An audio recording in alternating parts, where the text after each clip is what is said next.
TELDE DUE, Teleeducación para el Desarrollo. ¿Cómo están, amigos?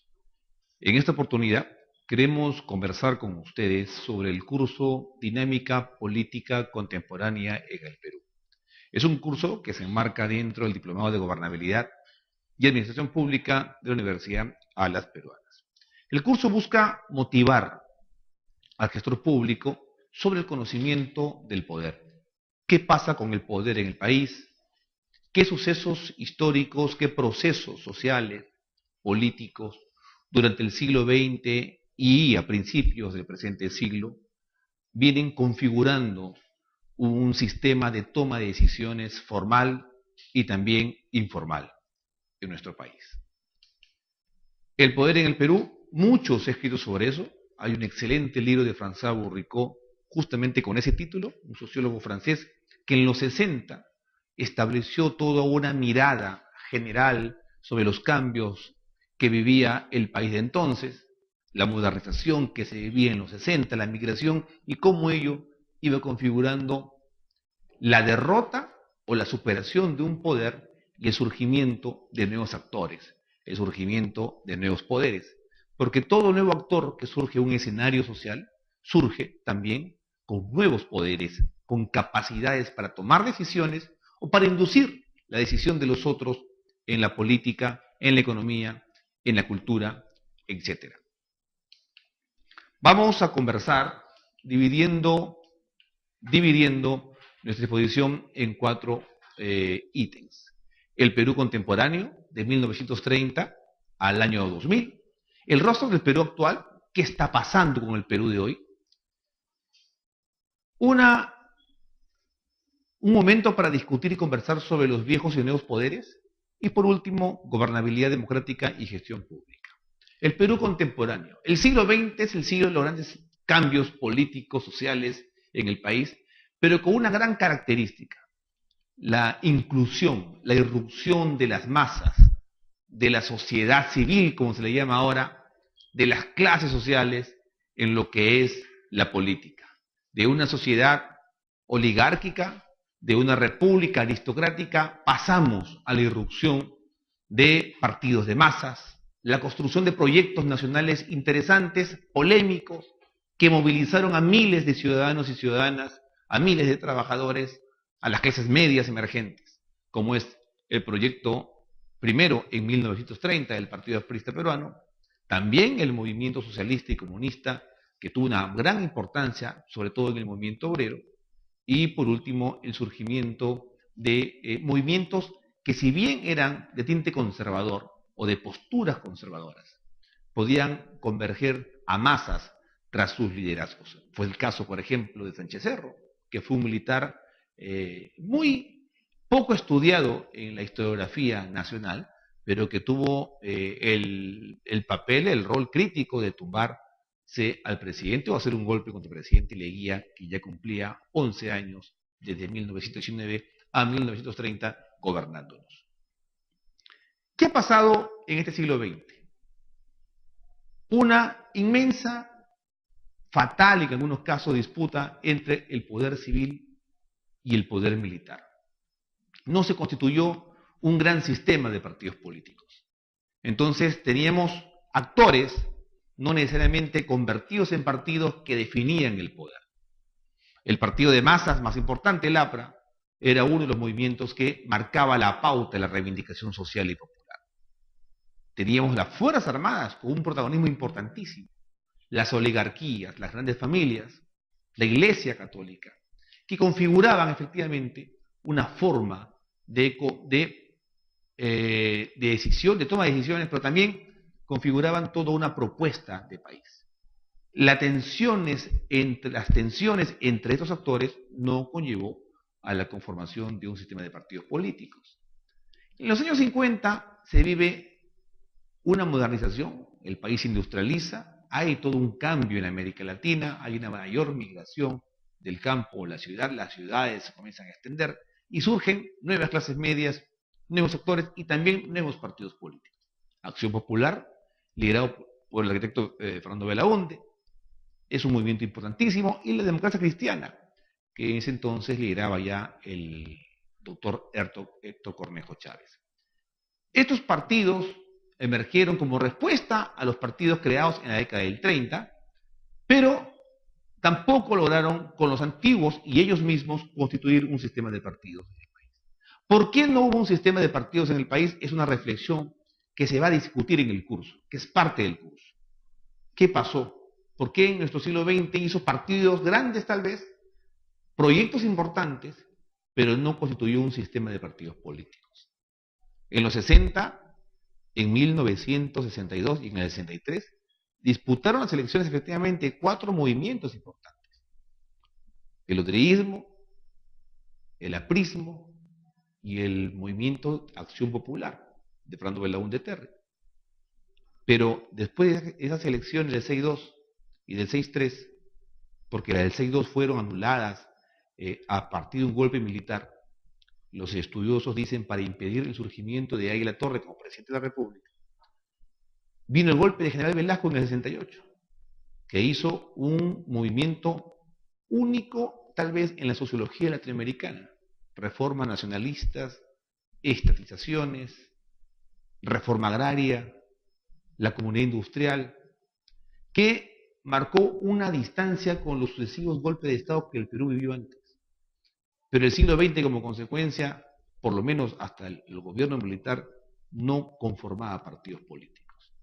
Después de la dictadura militar, en los 80, surge la Esperanza Democrática, 1980, la Esperanza Democrática.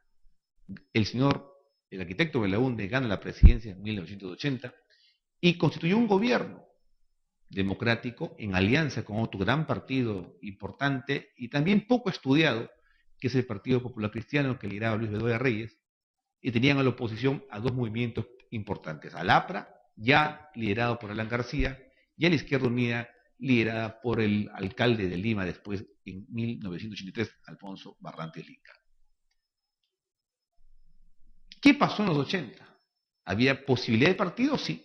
Había una sociedad civil organizada, partidos que emergían con nuevos liderazgos, pero hubo 2 problemas críticos: la subversión, el Sendero Luminoso y el MRTA y toda la secuela de violencia que el país vivió, y también la crisis económica de América Latina, que impactó muy fuerte en el Perú, que tuvo su momento más crítico en los últimos años del primer gobierno de Alan García. Fueron años críticos, años de deslegitimación de la democracia, de pérdida de legitimidad de la democracia, y que llevó posteriormente a la emergencia de un liderazgo sui generis como la del ingeniero Fujimori. Conclusión: no hubo partidos políticos, la tensión cívico-militar fue muy fuerte, y el siglo XX, entre otros temas, no logró consolidar lo que muchos esperaban que se consolide: un gran sistema de partidos políticos. El poder tenía viejos referentes y también el poder ya comenzaba a percibir nuevos actores, nuevos decisores. El rostro del Perú actual. ¿Qué pasó después de los 90 y después del siglo XX y a principios del siglo XXI? Se configura un país distinto.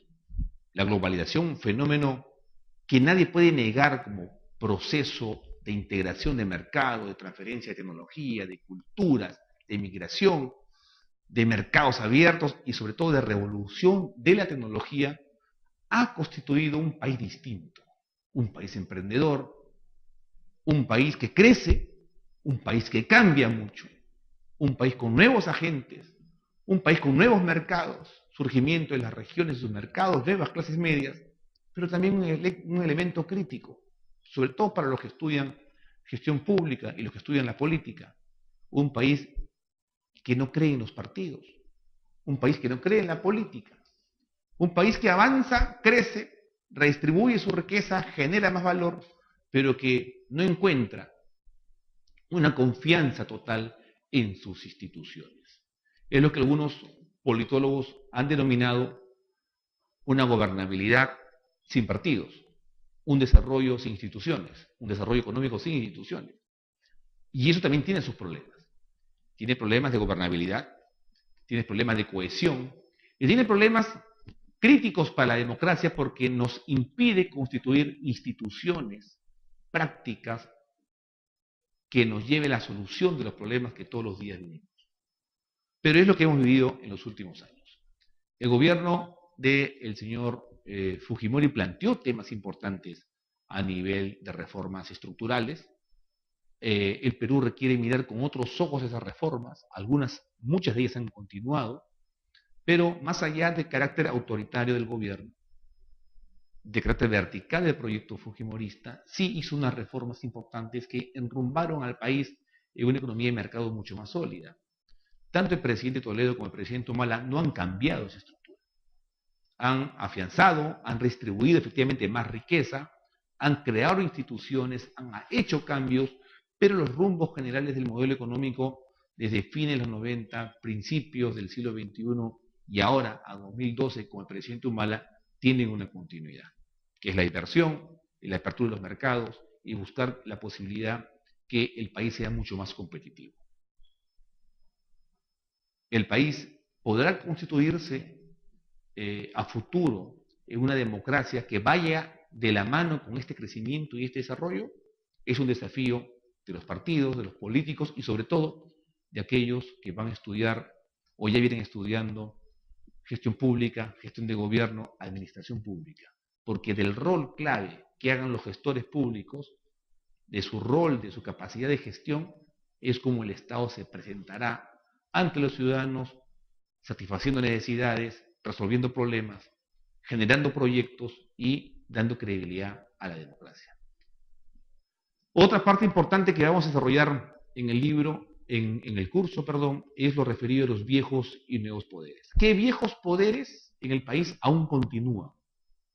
¿Qué viejos decisores en el Perú del siglo XX al XXI aún continúan?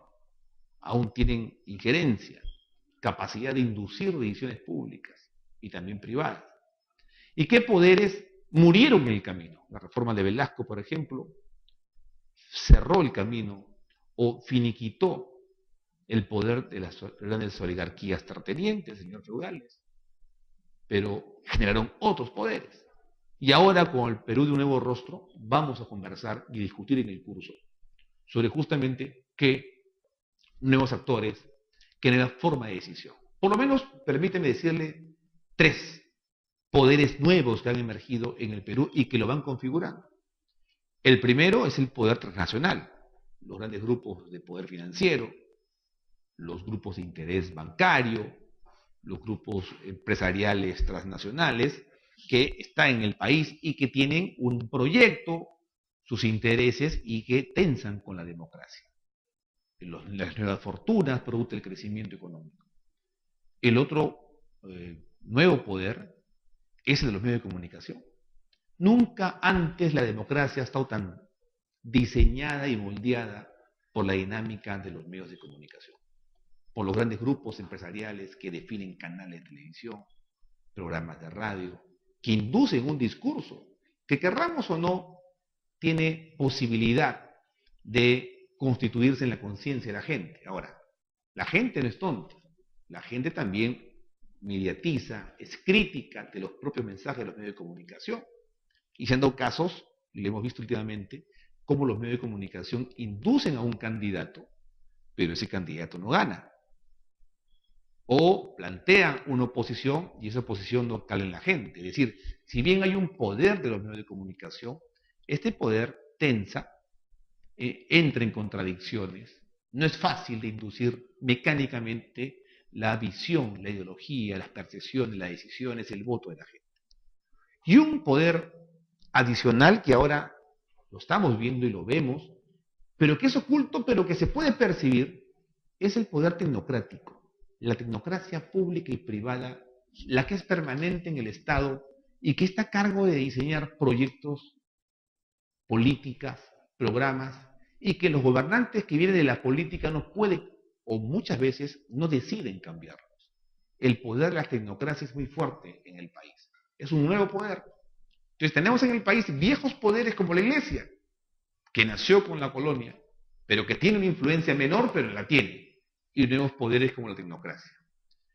Este debate, esta reflexión, la vamos a desarrollar también, obviamente, en el curso de dinámica política. Y por último, un aspecto clave, entender, y recapitulo, entender el siglo XX, sus procesos y cómo llega el siglo XXI la política y la dinámica social, el poder mismo, los partidos, los grupos fácticos, los militares, la iglesia, las tecnocracias. Entender el rostro del Perú actual. ¿Es un país feliz? ¿Es un país emprendedor? ¿Es un país triste? ¿Hay menos pobreza? Se ha reducido mucho la pobreza en los últimos años, pero el país es más feliz por eso, está más integrado porque hay más mercado. Son preguntas de reflexión, pero hay un nuevo rostro del Perú actual.